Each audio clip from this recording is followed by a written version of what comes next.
Hello guys, দেখো আমি এখানে বসিয়েছি কড়াই। তো আমি আজকে কী রান্না করবো তো দেখো।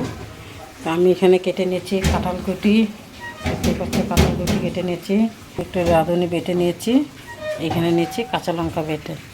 আমি একসঙ্গে সব কিছু রেডি করে নিয়েছি, কারণ কেউ মোবাইল ধরা নেই, তারপরে বাবুও বিরক্ত করে এই জন্য। তারপরে আমি এখানে চাপা সুটি দিয়ে নিয়েছি, ধুয়ে পরিষ্কার করে রেখেছি।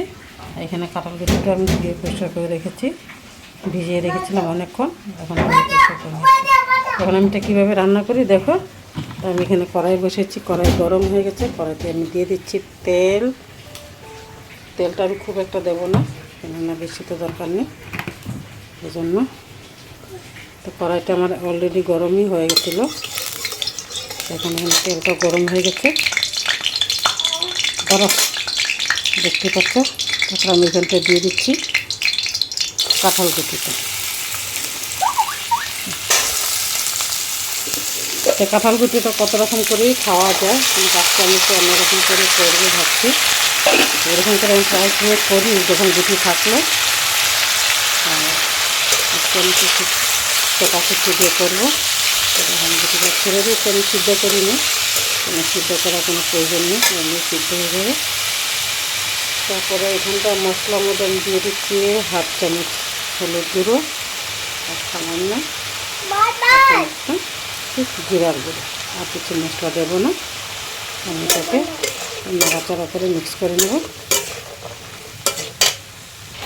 যখন আমি এখানটা দিয়ে দেবো পরিমাণ মতন লবণ, দেখতে পাচ্ছি পরিমাণ মতন লবণ দিয়ে দিচ্ছি। আমি খুব বেশি একটা বানাচ্ছি না, অল্প করে বানাচ্ছি, কেন খাওয়ার নেই, একা করে খাওয়া এই জন্য। আর এটা একটু কাঁঠালকুটিটা একটু মিষ্টি মিষ্টিও, তাই জন্য আমি একটু ঝাল দিয়ে করবো। তো এখানে আমি দিচ্ছি 1 চামচ লঙ্কা বাটা, 1 চামচ থেকে একটু বেশি। আমি একটু ঝাল করে করবো এটাকে। তখন ভালো করে মিক্স করে দেব, একটু নাড়াচাড়া করে আমি এটাকে ভেজে নেব। দেখতে পাচ্ছি বাবু ভীষণ নাড়াচ্ছে আমাকে, যাই জন্য মোবাইলটাও হিলছে, লড়েই যাচ্ছে, কেন কি আমাকে ঠেলে রাখছে না, ও রান্না করবে এগুলো। তারপর আমি এখানটা একটু দিয়ে দিচ্ছি ঢাকা। গ্যাসটা খুব কমে কমে রান্না করব, তা আমি তো গ্যাসে করছি না, হিটারে করছি, তাই জন্য আমি হিটারটা বন্ধ করে দেবো। এখন আবার আমি একটু নাড়া করে দেবো। দাঁড়াও পাপা, দাঁড়াও, হ্যাঁ খুলছি, দাঁড়াও। একটু নাড়াচাড়া করে একটু ভাজা করে নেব। এইভাবে একটু করে নেড়ে নেড়ে আমি রান্নাটা করে নিচ্ছি ভালো করে। মশলাটা পুরো মিক্স হয়ে গেছে। আমি এখন এখানে একটু জল দিয়ে দেবো, বেশি একটা জল দেবো না, এটুকুই হয়ে যাবে। আর দেখতেই পাচ্ছ এরকম করে কাঁঠালকুটি রান্না করে খেয়ে দেখবে, দারুণ তো টেস্টি। আগে আমাদের মা তাদেরকে দেখতাম কাঁঠালকুটির ডাল, কাঁঠালকুটি ভাজা, কাঁঠালকুটি বাটা, কত কিছু করতো, এরকম করেও করতো। আমি আজকে করছি। তো কে কে এরকম করে খেতে ভালোবাসো আমাকে নিশ্চয়ই কমেন্টে জানাবে। তা আবার আমি একটু ঢাকা দিয়ে দিচ্ছি সিদ্ধ হওয়ার জন্য।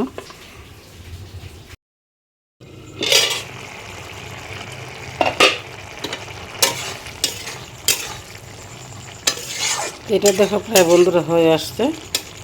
আমি চাপাটা তো দিয়ে দিচ্ছি, তোমাদেরকে দেখানো হয়নি, কেননা বাবু এক হাতে ছিল।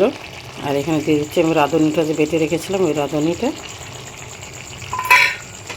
ঠিক আছে, রাঁধুনিটা দিয়ে আমি আর একটু ফুটিয়ে নেব। আমি একটু একটু ঝুলঝুলি রাখবো, বেশি না, একটু মাখা মাখা টাইপ। তো দেখো এখন আরেকটা আমি ফুটিয়ে নিচ্ছি।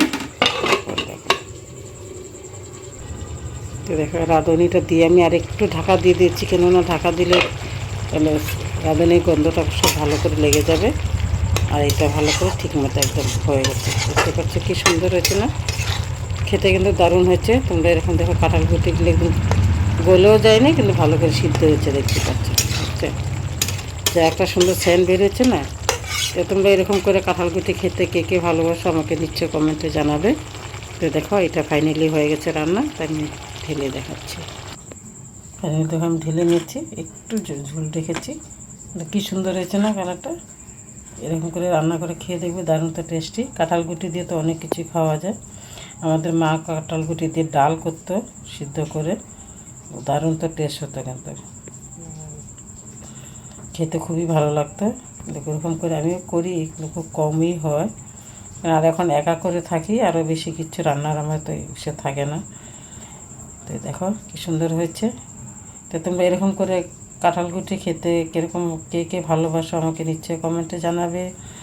তো দেখো আমি তো এখন খুবই ভালোবাসি, এই জন্য আমি রান্না করছি, আমার মেয়েও ভালোবাসে, মেয়েকে দিয়ে আসবে একটু। তাই সবাইকে বাই বাই।